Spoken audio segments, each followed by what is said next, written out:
After days of critical discussions and high-level dialogues, priority actions emerged to drive progress in meeting 2030 Sendai Framework goals. Mina Daniels highlights concrete takeaways as the global platform for disaster risk reduction comes to a close in Geneva, Switzerland.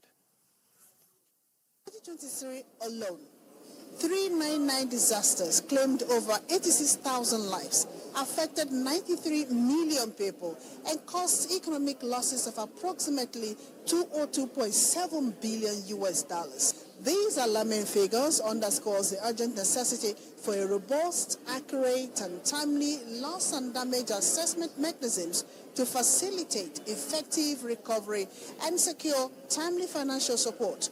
From the African perspective, what are the key takeaways from the GP 2025 for disaster risk reduction? Zakari Haruna is from Nigeria Meteorological Agency. I come to learn about partnership because looking at, I know it is not just a Nigerian Meteorological Agency that is here. We have people from NEMA, we have people from other partners in Nigeria.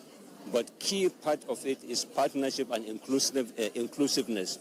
If you look at the people in town, as long as a media person comes up in front and tells them that this is coming, people pay attention to it more because they are more dependent on what the media says. Pacific communities are small in terms of the terrestrial land, but big oceans community and very few people. This poses similar challenges, those when it comes to vulnerability of communities, because poor communities, whether they're from a large continent or small geographical terrestrial areas, are vulnerable in the same way when it comes to disaster risk reduction.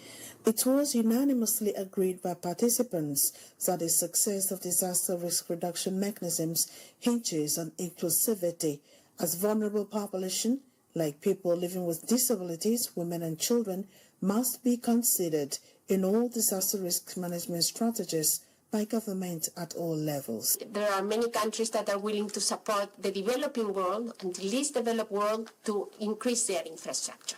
The exhibition arena of the 2025 GP on disaster risk reduction was flooded with innovative ideas with full integration of technologies to enhance disaster risk reduction.